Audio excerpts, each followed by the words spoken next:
Okay, good morning, everyone. Welcome to the KRT July 21st, 2022 board meeting. I appreciate everybody's attendance. Do we need to do a roll call to make sure we have? Yeah, I just did a silent roll call, and we have 7 of the 8 partner entities at the meeting, so thank you.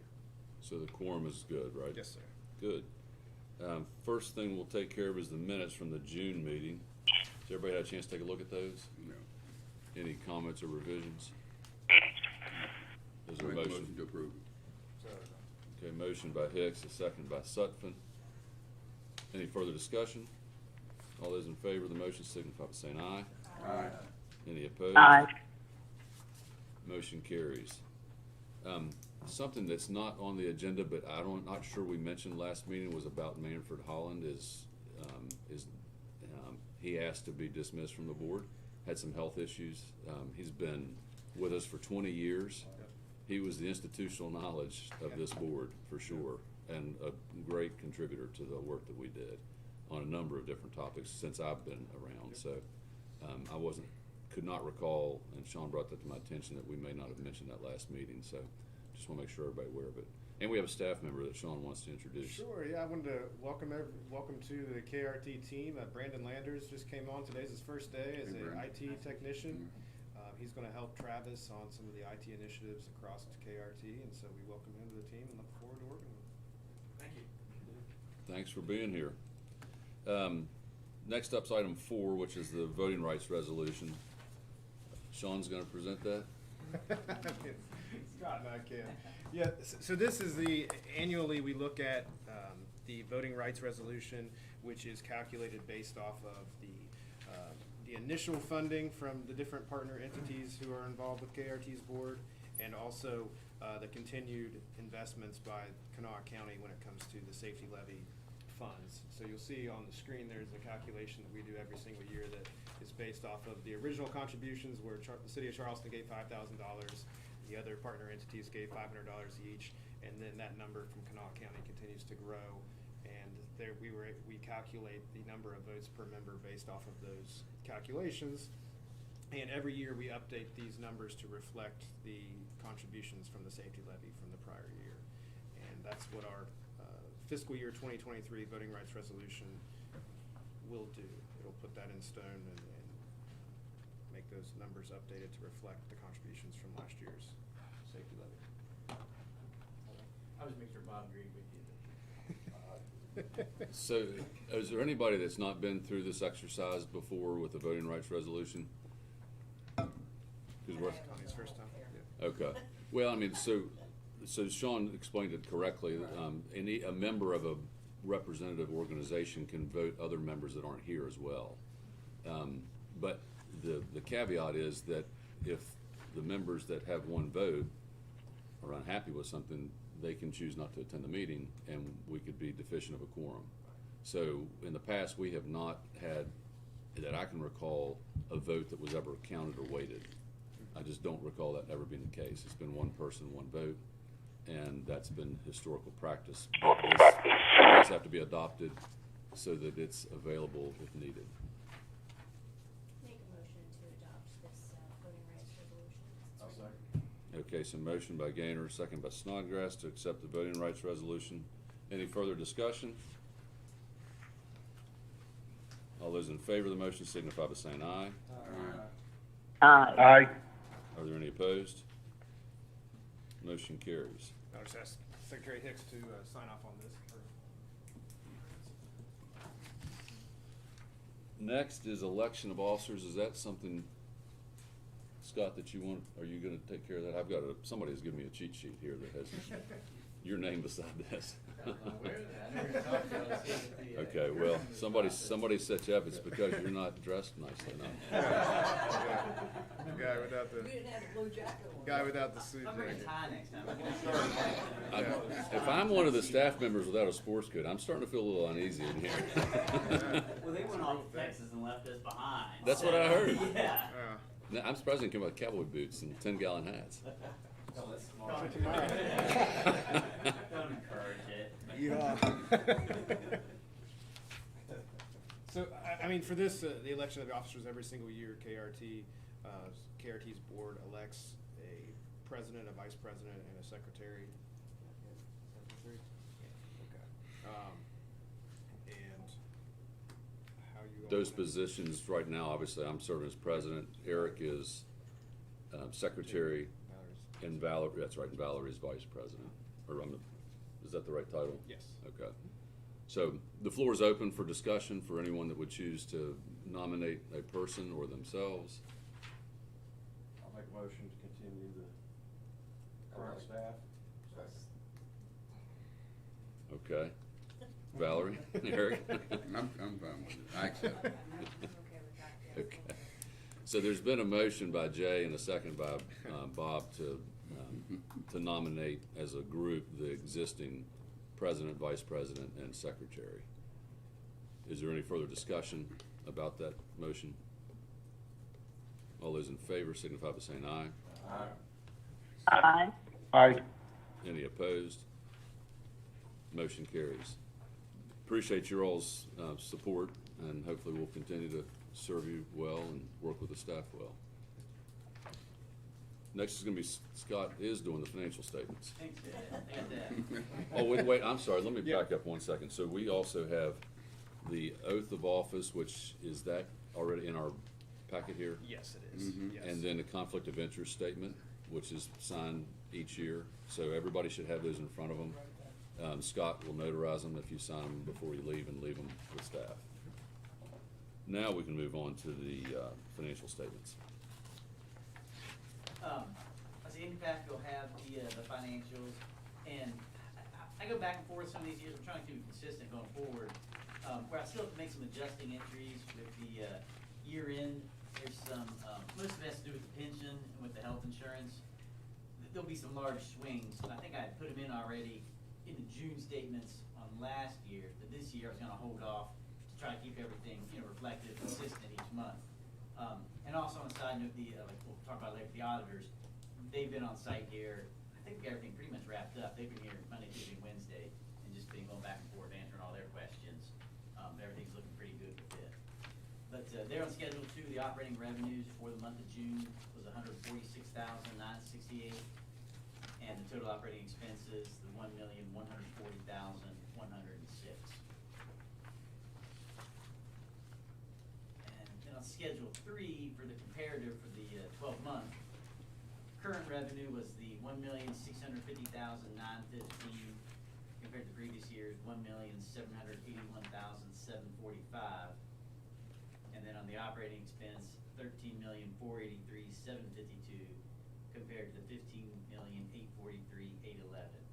And what I mentioned earlier, if you would look there, that pension plan line under the fringe benefits, you'll see where it was over $3.5 million last year. Those are just the accrual entries that are required from the actuary reports. This year, that entry it was only about $500,000. So, again, it's things that have to be made except for it's on those reports based on the unfunded liability, and that the number's getting smaller. So again, last year, that's the adjustment we had to make what it was. But again, I'm trying to remind myself going forward, I think it's better for us to see these things 12-month being consistent, and then you have that one anomaly there, the year-end adjustment will be on when we get the final auditor statements. And then on the revenue side too, if you wanna look at that, the big change there is really on the claims, the investment accounts, and we're in the process now of getting an RFP together to have those things looked at and address that so we can get back to get some type of money conservative, but we'll get something on that. And as that goes forward, we'll let you guys know how things are going with it. And it was a bad year in the market too, which didn't help anything, but again, we should, how conservative we are, it shouldn't be what's shown there. On Schedule 4 for the 4-week movie totals, revenue for this period compared to the previous one, it is up 30, 40, 50% or so, but then the ridership, which is just really there on the actual buses themselves, it's sort of flat, but it's like 0, 2, 4, 6%. And again, remember on the revenue, we got in those numbers is the additional source stuff that we've got a lot of ridership in, but again, they don't really count in the ridership numbers from the, that's basically the buses counts. On 4B for the daily fare box revenue, we again, since COVID, the average there at the bottom of the page has been around 18,000 for each week. And we're a little below that, these last couple of weeks. It still hasn't changed anything dramatic, not definitely going up. On the next one, the fare box for the actual ridership. For the month of June, we had an increase of about 4,600, about 5%.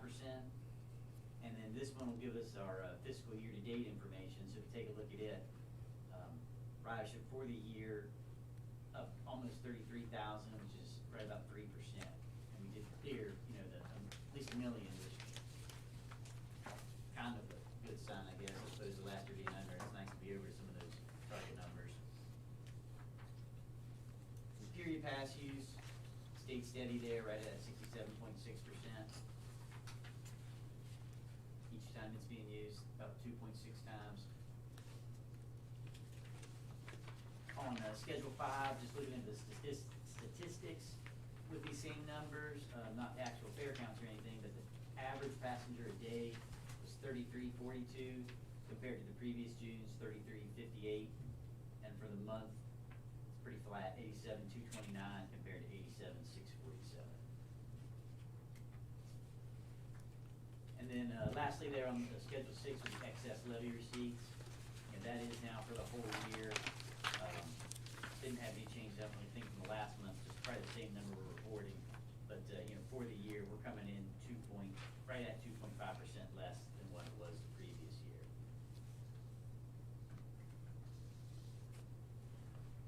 That should be everything unless somebody's got any questions. One question, what day was back last meeting, I was out of the internet, but, the meeting before, we had a question on investment, it was a low return on something, did we figure out what that was, or? We've got the two investment accounts, and they're technically not investment as far as how conservative it is with the larger account, the capital reserve part of. So they're very limited on what they can put that money in. The other account only has, it used to be where our self-insurance was, but it's a true investment account. And it has the flexibility, and we can adjust money in those. We just really hadn't set up an investment committee to really explore these options that we probably needed to, because 2, 3, 4 years ago, we didn't have that type of money where we were banking that. We knew we had the transit mall, and we knew we've got some other big things coming up here if we get the building and all. But staff were putting together a RFP to get with some investments groups, because we were with BB&T, and they kept pushing us back, kinda. I think as things have gone, where they've made the expansion with Truist, we could have probably been more demanding, get some more stuff proactive with them. City's done a really good job as far as communication on the defined benefits side, but we're gonna open this up to as many, local, institutions that we can, but we're gonna get that out hopefully in the next couple months probably, so I think Kirk, he's got a first draft of it we're gonna go through. And, I was just trying to get through my audit stuff, so once I get through that, and again, I get it, we're conservative, but it shouldn't be almost zero. Yeah. And I understand the investment side, if you have money in investments, it will go up, it will go down. But again, BB&T historically, they go down way too far, and don't bring in way too much on the other years. So I'm just a little hesitant, with them, but, There's also a fee issue, isn't there, about how their fee structure? yeah, and another time when they had their investments, when we had them defined benefit, they put most of their investments within their mutual funds. So on top of paying the fees, you're paying it into their mutual fund, and they've kept that investment strategy. They went away for it for a couple of years, but they went back to it. So you're really paying double the fee if they keep that same structure. Mm-hmm. And that's what, we'll look at that when we'll get the proposals, hopefully, send out, as many local ones as we can, we figured, and then narrow it down to like 3 or 5 or so, and then bring them in, and we can have, some of the board, if they wanna sit in on those too, just to look at that. But, What about the BIT, like Bureau of Investment Treasures, through the auditor's office? That's a very liquid account. There was And one, it's- for a pension, we looked into that because, I think it was Bill Kinney. Bill Kinney was had asked a big couple about, times with yeah. it, and we had talked to them, and as far as what our investment purposes were, it didn't match that. If it was just the pension retirement money, where there wasn't a lot of activity going in and out, having to do stuff, they could administer it. But there was a conflict in terms of a regular investment account with our what we are to be able to jump in. But we did have quite a bit, we're talking 20, 30 years ago before everything went belly up in that, but they've changed some of their things. But he did ask us to look into it. I know Doug and I had done that about a year or two ago. They pretty much told us, yeah, it's not designed for that, for what we're looking at. It's a great program, and it's, you get pretty good interest out of it. And probably free, it's administered by the state, so there's really Yeah, no cost there's associated no with it. fees. And like I said, it's liquid too. If you need it out, you can just pop it anytime. It's not like you're invested for, a year or 90 days or whatever. And we can check back into that, maybe, I don't know what questions Doug had asked with that to see on the, too, just for the investment purposes, but, we do have it, it'd be separate from our regular everyday banking, but we do have some transfers, that levy money comes in, we have to have some monthly transactions, making sure, but it's gonna be nice to have an investment person though, to be able to set up to see what our needs are, because we know, hey, this year, I've got 4 buses I gotta pay for here in the next month, so I mean, if I don't have grant money for that, that's $2 million, I gotta be able to switch those quick.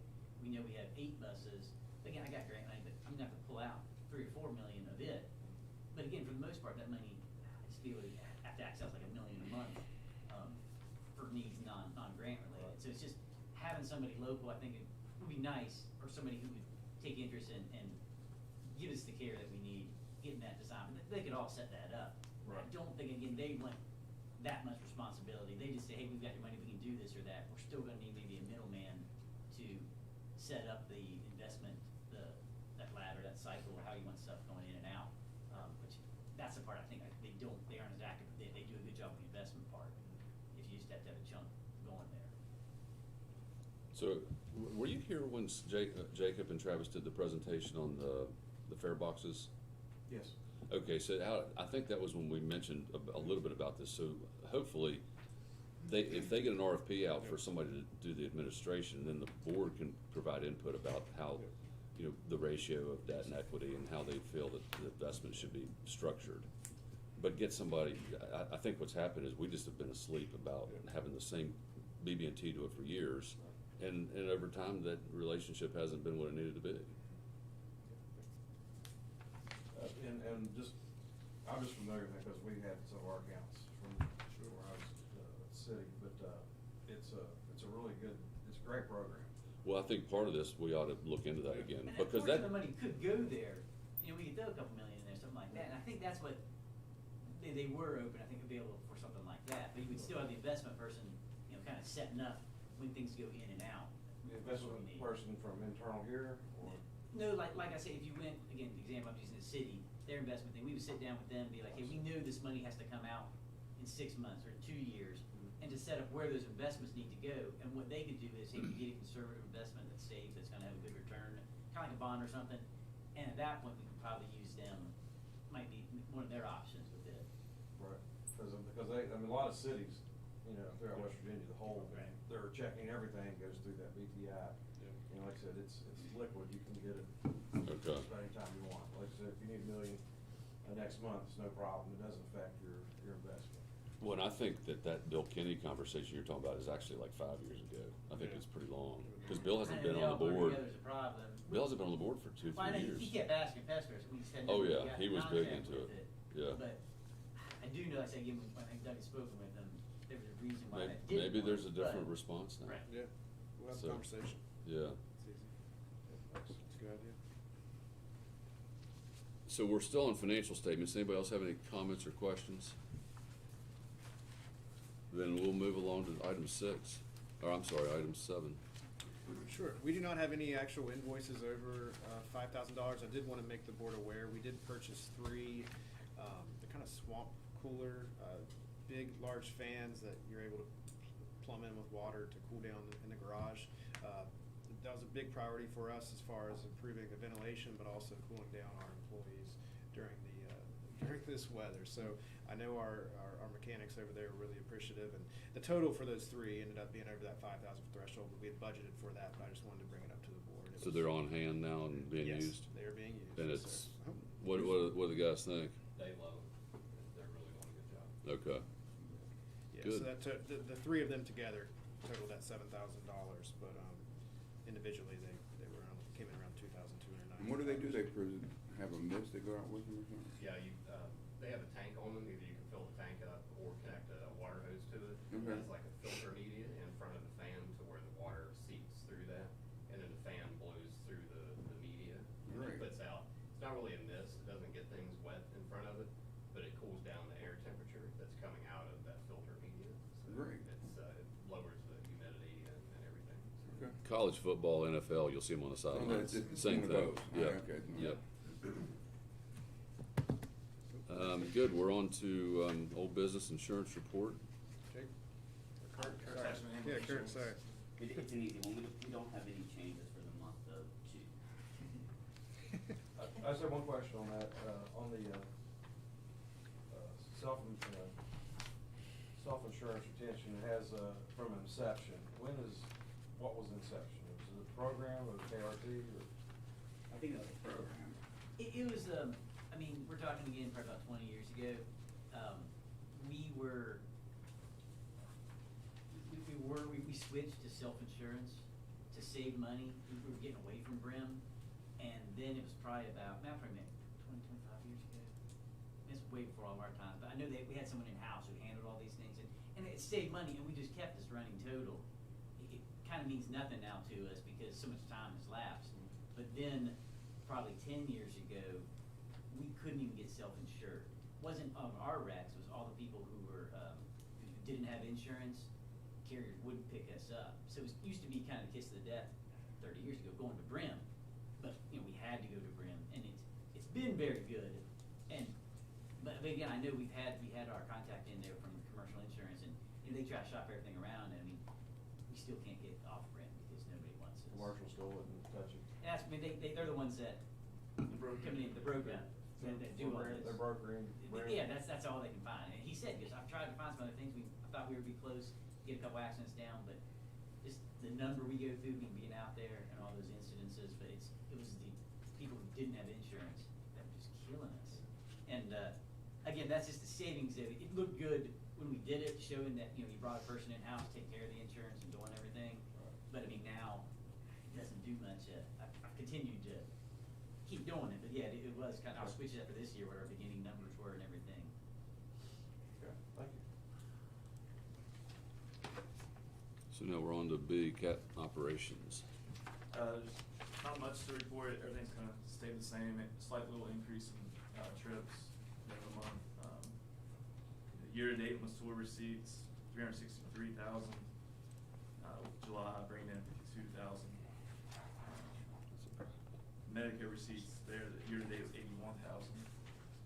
So pretty big numbers there for those two revenue sources. Is that why there seems to be a disconnect on revenue on the 4-week moving total compared to ridership? What I was trying to share. Yeah, because when you get $60 per trip for a sore passenger, it's one person as opposed to, it would take Okay. X amount of traditional passengers to make that That's revenue. one, yeah. All right, training. Yeah, so I'll let Kurt and Jacob talk about this, but they have some positive news from training. Yeah, so last board meeting, we mentioned the TSA came to do an assessment, and that first go around, 4 out of 10 bags were reported on the bus during the pre-trip inspection. And then a couple weeks ago, they came back after they did training with the drivers, did the same assessment, and 10 out of 10 bags were found by the drivers this go around. So there's a big improvement Mm-hmm. from them coming to do that training. Yeah, So the so drivers we're- did a great job. Yeah. Listening to the training, but then also taking that and implementing it during the pre-trip inspections. So that's part of their pre-ride checklist every time they get on. Yeah, they do like a walk, Brett can probably explain more in detail. And we do the inside, make sure, check every seat and nothing. Underneath the seats. And all that stuff, make sure everything works, seat belts, with ADA, actually make sure they all work. Mm-hmm. So, do a full pre-trip and post-trip inspection. Did they test you? No, I haven't got tested yet. All right, make us proud. Hey, I welcome the challenge. All right, Jacob. He said he's ready. I'll hand pick them next time. Hey, no, it was great, and to see that improvement and that turnaround, and also just to build upon that relationship with TSA is a great thing to do, because they had some really great points for us, and it's always great for our operators to get refreshed on things, but they, you could tell that they quickly picked it up, and can't get any better than 10 out of 10. So. Yeah, and somebody from outside the entity providing just a new concept on some things, just to kind of shake it up a little bit. Exactly, so it's fantastic. So where are we on the facility improvement plan? Yeah, so we'll pull up some pictures here. Travis has got, so last week on Tuesday, our leadership team went down to Lynchburg, Virginia with the Wendell team, the team of consultants who we have been working with throughout this process. And we went down there to see, because the facility in Lynchburg, the Greater Lynchburg Transit Company, they built a facility with Wendell's help 3 or 4 years ago. And so we wanted to see kind of firsthand, what this would look like if we went through this, or were able to go through this process. And so we've got a couple pictures here, but the service area, I mean, Chris was really, really impressed. I mean, I could let him speak a little bit about that. But it was really nice to see, we could talk about this conceptually, but to see it in person, just what they were able to achieve and how they were able to make a real positive flow between the maintenance facilities, the operations, the admin. This was all in one property. All together, and it all flowed and created real synergy between the different departments at their transit entity. So that was really exciting for us, and we were able to learn from the individuals at Lynchburg. Hey, if you could do this over again, what would you change, or what did you learn, or you've had a few years with it, what would you do? And they gave great feedback. So we certainly appreciated the time that Lynchburg put into our visit, but also to the Wendell folks for setting that up. 2 days after our visit to Lynchburg, we sat down for an in-depth programming meeting where we talked about the needs and the requirements that KRT would have in a new facility. And this morning, actually at 10:30, we're going to have a meeting with Wendell again to go over their proposals for potential concepts for our new facility.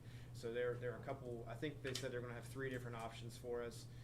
There are some kind of different ideas. We don't have as much space as Lynchburg had. Lynchburg had 11 acres to play with, and we have about 5. So there's some real challenges as far as fitting everything onto one location. But we think we can be creative with it and pull it off. So we will have a lot more to report next board meeting, and I'll be happy to send out the information that Wendell provides to us this morning to the entire group. What about Thrasher? Yeah, and so Kurt can give it an update, Thrasher. So, when we originally planned to build the new facility, we were going to do everything over on this lot. Well, now we realize we're going to maybe have to use this lot over here. So we've got a change order for the environmental with Thrasher, and we've been working with them. There's actually a grant through EPA with the brownfield sites that we're going to go and try to get some money for that changeover. But when you're building a new facility, we're going to have the dreaded change order problem over and over again as we go through and try to figure out what the best options are. So that's what we're with Thrasher right now. They plan to have the environmental study finished in September.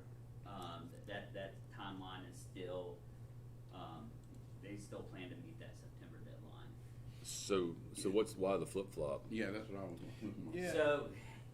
So when Wendell came on site and they sat down and we had a full day session, this was about a month ago, and they looked at what we're trying to achieve. And I think when they actually came here and started measuring and doing things, they realized that the footprint that they had available to them couldn't necessarily fit. In a perfect world, that was our concept. Hey, let's build every single thing over there. Right. Their heartburn is with Stockton Street coming through here. In a perfect world, that would be restricted use only to buses or emergency vehicles, just because of kind of the amount of traffic that runs through the center of our property on both sides. So I was gonna say, if you look at the lot too, the weird thing is, this straight here is street, but that track, it narrows down considerably at that end. So Yeah. there's no way to be able to do like a tanker for the gas, the fuel, we thought would be ideal They maybe on can't that side. turn. But with the buses, you couldn't do that full turnaround Yeah. at that end. Here, it's more square, I mean, you've got full access in that direction, which, again, it looked like you had it, but they ran everything they could. They're like, we can't make it to fit code and everything to get that at that far end. And that's, again, looking at it, looks kind of same from here, but once you see the aerials, you're like, wow, I didn't realize it. So it pinches off as you go on that side. Yes, that's correct. Yes, because I was wondering, even when you mentioned the Absolutely. property thing, I see all that property down there for sale. I didn't know if it made sense to go ahead and acquire it, or or not. Yeah, but- and they've started, we've reached out to those individuals at the former poly lot, because they're doing some work cleaning up that facility right now, and we haven't gotten a clear answer on what their plans are with that property. I thought Good Okay. News Garage bought that. That was what we had originally heard, but that's not who's. What did you cleaning say, up. Tom? I thought Good News Garage bought it, that, you know, they're already across the street, and that they Mhm. bought that. Okay, I'm not Yeah, familiar. we've got a meeting planned with Good News Garage, and we'll go over that, but when Wendell sat down and the concept of putting everything in one facility on that footprint got extremely complicated for them. So that's when the three options they're gonna present to us will be a combination of, hey, either it's all in one facility, or maybe the reality is we still need to have separate facilities, and just upgrade them in some fashion. They even talked at one point about a bridge over Stockton Street that connect two things, and I'm like, well, No. what does that really help us? I wonder if within their design, they could come up with something kind of like we did at City Center, where they have choked down this width of Stockton Street so that there's obvious crosswalks, and it kind of Sure, makes it slows safer. traffic down, because you're not trying to cross 40 feet of road, you're trying to cross 20 feet. Exactly, yeah, cause it's a, we see tons of traffic come through there every day, and thank goodness there's, people have been conditioned to our employees walking across there. Knock on wood, we haven't had a negative situation, but, if we multiply the amount of people going back and forth because of different situations of where the buses may be parked, you're just increasing the likelihood of something bad could happen, so. we So wanna you're stay- thinking there's buildings on both sides is one of the solutions? That's one of the solutions. Yeah. They're gonna present to us, I believe they said 3 options, 3 different scenarios for us to look at, and it's gonna be either there's one facility or there's multiple facilities. It'll be in interesting to play. know how much things will be compromised if they're gonna be, continuing to work here on a daily basis Yeah. and That trying to was- build here. yeah. That's my. That was the biggest issue, we could concern. build over there, it'd be great, we could just build everything, and not Right. worry here, Yeah. but it would have to be done in phases here, which. It's gonna make it a it's little bit more doable, complicated, a take little bit more longer. restrictive, Yeah. or. But Not- yeah. if you put it all in one area, Yeah, we right, don't wanna like cut go and do anything it down. right now. Yeah, Put it well, on a smaller lot. yeah, the We want- interesting- We want to get yeah. the best that we can get. Exactly. The interesting concept too that Wendell looked at with the existing maintenance facility was, in a way, it was built in phases. If you look at it, it's really 4 or 5 buildings all put together that were built at different times. So when they were looking at it as a conceptually, could they kind of dismantle it piece by piece? They think they can, but it's just, in a perfect world, we'd have an alternate site we could go to or something. That doesn't exist here. Right. So that would be really complicated, and I don't like that design, but I just told them, hey, we're open to whatever conceptually, let's just figure out what makes the And, most and sense. one other issue we have, we haven't gotten really dinged kind of, but we're, the safety concern with our fueling site, it's used by so many different agencies, we leave everything wide open. And however we do this design, we're gonna have to isolate them so they can access it, they can have 24-hour access, but they don't get on our facility, but, you wanna be able to run the pipes and everything, so they have access, there's just one tank section coming from both to feed us, so that's one of the other limitations, but it's one of those that, it is a concern, because they've always said, hey, you need to be able to lock that down, but with all those people coming in, we don't wanna disrupt the service we provide, but we need to look out for ourselves as well, and that's another we didn't think about going in, we're gonna have to. It'll be interesting to see what they come up with. Yeah. I mean, It sounds like it's gotten exponentially more complicated when you start trying to work Yeah. around an existing operation. Exactly. No, it has, and like Eric said, it's gonna be interesting today to see what those concepts actually look like, because I think, on paper, it sounded fantastic to just build something brand new across the street, and it sounded like the best case scenario, Yeah. but, and maybe there still is an option for them to do that, maybe they just, the maintenance is all on the bottom floor, and they, put two stories or 3, I don't know, what. Well, how much more property do you have on this side than you do over there? I thought that was a bigger lot than this one. No, this size is larger, there's 5 acres total, and I believe that's like 1.8, and this one's 3. Wow. Ish. It's It's like deceptive the, because of the golf course. facility, yeah, yeah, if you it look is at it from. wider. If you It see does the make aerial sense. views of it, this lot is just a tremendous amount more. Is there any chance that Good News Garage won't move in down here and you could obtain that? We'll be happy to start the conversations with them, I mean, and I'm not positive, again, who that property owner is. We tried to speak to the individuals who were cleaning it up, they've spent the last couple of weeks over there cleaning up the site, and we've tried to get an answer of who it was and haven't gotten the exact answer. But we'll go straight to Good News and find out. Would that make it usable if we obtained that lot, would that be? It would help, I mean, it would make this, anytime you give them more space, it's gonna make it a little bit easier for them to fit everything into that situation. But it's still just trying to figure out what's the most practical. We want, if we have operations on one end, we wanna make sure the buses, are parked close, and so that's a challenge too. We don't wanna park employees down here and make them check in and then walk all the way down to a bus yard, and again, that's where you increase the amount of people walking across Stockton. We wanna make it make sense, make it as easy as possible for our operators and for our mechanics, so. I'm confident that Wendell's gonna have a couple of ideas that make real sense with what we have, and then if we can somehow have a positive change where we have more property, then that would just make it even easier. Yeah, because and then if you acquire that, that might change the environmental assessment requirement, if it's a new Sure, acquisition. Yeah, we would. Well, Todd, you wanna know where there's a nice piece of property we can get cheap? Cheap? If I could find it and just put it here, that'd be great. Yeah. Flat I'm land willing in, to go there. flat land in Kanawha County is not an easy thing to find, other than maybe in South Charleston right now, but. So back to Thrasher, will we have an assessment on one or the other side, or are we not gonna have assessment on both? Both, I believe. Yeah, it'll be on both, and so what Thrasher is waiting for is for us to kind of land on, or to see the recommendations from Wendell on what the properties look like. That's what they need in order to move forward a little bit deeper. They know both properties and the environmentals, but they have to be able to plan for what potential buildings can look like and storm runoff, et cetera, things like that. And if we do decide to say have properties on two different sites, two different lots, they're gonna have to do it. So they're gonna have to do the environmental for both. And that's right now what you're instructing them to do? That's correct. Okay. Yep. Yeah, I mean, it sounds like we're not gonna get away from that, and we might as well be prepared and not wait. That's exactly right. Yep. So we're moving forward with them. Like I said, they had actually suggested a grant through Kanawha County. Well, it's through the EPA that Kanawha County is administrating it to apply for it, to help pay for quite a bit of the change order. Okay. Looks like we're on to, are we finished with that? We're on to E? Yes.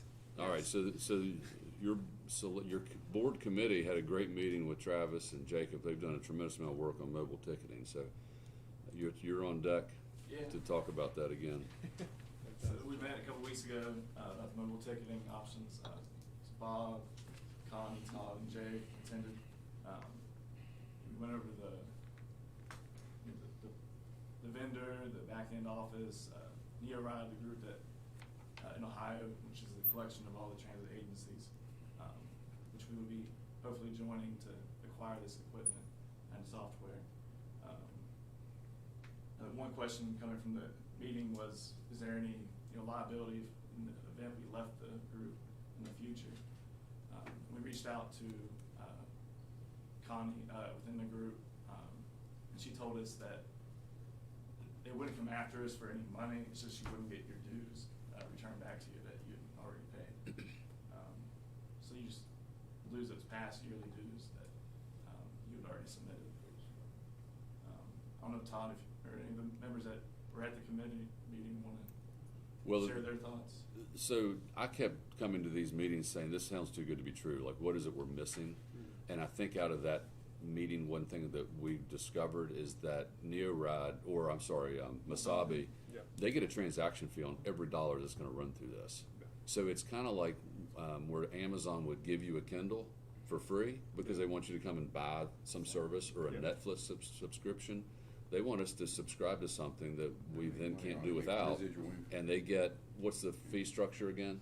It's like 6 to 8% depending on what transaction value. So there's a decent amount of revenue for them. Yeah. Not necessarily for an authority of our size, but when you have Columbus and people like that, it's substantial. So anyway, that's something that, Because we were trying to determine where they were getting Yeah. the money, because they weren't charging us all that upfront cost. Then after they were talking about it, we found out, we thought, well, then that makes sense. They are getting something. Yeah, they're making their money. Yeah, they're making Yeah. money, that's the reason we're getting a Yeah. better deal. Yeah, So they're- that made me feel better. Yeah, they're lowering the barrier to entry for smaller transit entities by, if you come on this consortium and you pay this amount a year as opposed to if you pay, $90,000 versus $4,000, well, they're gonna get a lot more smaller transit entities on board. They're still gonna make that same Margin. percentage off there. So they've given up that upfront cost to hope to You get make it more on the people. backside and have it And then it's a continuous. win-win for the transit entities because, hey, we're paying less each year to get the same exact product. And I think we hopefully addressed too some of the concerns of the NeoRide concept there. And I Mhm. think it's other transit entities just like us who have come together and said, hey, if we we were a little bit more powerful together than we are individually. And So do you all feel good about moving forward with it? I mean, based off what you all heard? I did. Yeah, I just had a quick question. So that 6 to 8% fee, where's that coming from? It's not coming from us. Well, it's out of the fairs, so if there's a fair Okay. that runs through our box, we're gonna lose that. So, Okay. I mean, you could Yeah. say it's the passenger cost, but it comes out of our revenue. Okay. yeah, and there's gonna be a similar, I mean, anytime, every business that uses a credit card, some type of entity like that, there's gonna be a transactional fee that Travis is looking Are at. we losing any other transactional fees on those, or does that take into account if people start using credit cards to make those payments? Yeah, any electronic payment, so it doesn't, use any of your like fare box revenue, so if you put in $1.50, they don't get a cut of that, they only get it from the Wasabi unit. So yeah, credit card fees would typically be more, than like a period pass. Their pass, like their, plastic cards that you would load through their system, then if you use your credit card, it might be that 8%. Oh, So that's- we're charging the passengers more then for N- using the system? Not as of right now, Okay. no. But I think, we need to do the long-range plan relatively soon, and these Yep. variables will now be part of how that long-range plan looks, which will range from routes to rates Yep. and everything in between. So, it may not be this way forever. And the cost of fare boxes too kind of played into that, if I recall. Exactly. right. Yeah, and since that last meeting, we got a notification from Gen Fair that they were going to stop support for the Odyssey Fare Box, which is the box that we use. So there's gonna become a time, and We're ready to buy new ones anyway. yeah, conceptually, and so if you limit the amount, if we're only using them 5%, 10% of the time compared to what we are currently, the lifespan's gonna be a lot longer, because they said they'll continue to do support and maintenance on them but they use the caveat of until we run out of parts, which is like, when does that happen? Is that tomorrow? But they were not allowing transit entities to purchase the Odyssey fare boxes. They have the newer ones, that they were obviously pushing, so, go ahead, Travis. Another thing with NeoRide, you get charged less percentage based on your size. So that's another benefit of NeoRide. You get charged less of a percent. If we went out on our own, we would be charged the full transaction fee as opposed to a smaller amount. Yeah, and so there is that transaction fee, but it's also the convenience that we're offering to our passengers is what we're looking at. And long-term, as far as saving some money on maintenance when it comes to doing different road calls, et cetera, on these fare boxes that consistently give our operators headaches. And it sets us up for the future, for future growth in other areas. Particularly if That's easier. that dial demand, or I'm not sure what you're calling it, but that Yeah. type of service, this is gonna have to happen. So could you guess what the fee structure, the gross fee would be on an annual basis based on Wasabi? Wasabi. It'd be hard, I don't know, based on our current fares and how many people would use it in the beginning. You could do a calculation. Yeah, If it's in if we the- had this level of I adoption. can show you right now. Well, like last year was $1.6 million of Yeah. revenue, fare revenue. Um, Is it gonna be 8% of that? I would say 3%. Because it's gonna take us so long Yeah. to educate the people to transition. You'll get that younger group, maybe people first starting off, it's gonna be a discount. And that's where I think we have a good advertising campaign to show them it's in their benefit, but people are gonna be reluctant. You're not gonna get right from the get-go everybody to use this service. They're gonna wanna use their cash, wanna use their card and stuff, but again, it's gonna take time, they'll see the benefits there. But it's not gonna be $120,000 No. No, based like, on that. no. And like, what about SOAR? Would the SOAR money be subject to that fee? No, because that's a reimbursement through a grant program. They Okay. don't pay, there's no transaction when they board. Okay. Yeah, so for instance, if we had $1.6 million in revenue and let's say 30% of our riders adopt this mobile ticketing, so we have $480,000 via mobile ticketing, and then you would take, that, let's say at the high end, 8% there, so, sorry, I was doing that. Like Yeah, Kentucky, 30,000. 40% of their trips are going through the Wasabi Yeah, it's validator. $38,000, yeah, potentially Okay. of the fee. They're seeing a growth each month, but right now, only 40% of the transactions are. You're also potentially attracting a larger ridership of people who, Yeah. I mean, I right now don't have any cash in my pocket, but, if I could just get on with my phone or with a credit card, I would. Potentially. Well, I don't wanna speak for the committee, but I personally was satisfied with the work that they've done. I mean, we've put them through the ringer on this. That's and, good, though. And they've gotten some free trips out of it. I think they've been to like Lexington, maybe, some fancy destinations. But I'm in support of this concept as moving forward. I mean, I feel like I understand the fee structure, I understand why we're getting what looks to be a good deal on the front ends, because there's this residual revenue that they're gonna make forever. Do you want a motion made, or? Well, I'll make a and- motion then that we go ahead and move forward with it. I'll say. And just some feedback too on what this resolution is. So this is a resolution from the KRT's board authorizing us to become a member of NeoRide. NeoRide's actual board still will have to approve this, so this won't overnight make us a member of NeoRide. We're actually applying to be a member. Now, hopefully, I mean, we've got a great relationship with them, so that should happen. I just didn't want you to all think that by passing this resolution, we are members of NeoRide. Okay. And Grace, you've seen this document that's gonna be executed, this document? I'm sorry? So fix your name on it. Okay. Yep. Okay, so there was a motion by Hicks and a second by Snodgrass, and that motion is for us to sign this resolution that our board is interested in pursuing the near-ride relationship, and then pending their approval, we'll become a member. Any other discussion on this? All those in favor of the motion signify by saying aye. Are there any opposed? Motion carries. Thank you, fellas. I know that we've been demanding on this, but I'm glad we've got, I feel much better where we are right now. Thank you. You did good work. I appreciate, especially the board members who took the time to come to that meeting and talk about it, because anytime we're making a decision on this level, to be able to get into the weeds is a positive thing, because when you see little bits and pieces of it at a board meeting, it doesn't answer those deep questions, and I think we came to a conclusion on all those, so thank you. I think we've gotten to a good place, yeah. Okay, so now on to new business. Audit update. I'd mentioned the audit stuff again. We had entered in a contract with Sutherland Stoniker. I think it was last year, it was the first year, 3 years, so we're in the middle right now. Makes it a little easier where they got all their prior year numbers. They verified those as they had done the work. And again, they've gone back and forth with COVID. I know being on site, out of site, last couple of years, we've had to almost scan everything, do everything remote, but we're trying to get to our in-house stuff to that point, so it wasn't a bad chore. But they were here on site, they've been here the last 3 days, and pretty much got all their field work wrapped up. They cannot finalize anything again because one of the accounts, GL line items on the financials has to do with PEIA and with their long-term liability and stuff like that, and it's every agency that uses PEIA has to have that. That audit, I think, should be done, they said this week, those numbers should be out next week, so that will require them to make an entry just, to get to whatever they say our balances are, to put on our books. And I don't think we had any other adjustments that were gonna be necessary. They had a couple questions of things, so we were looking at those.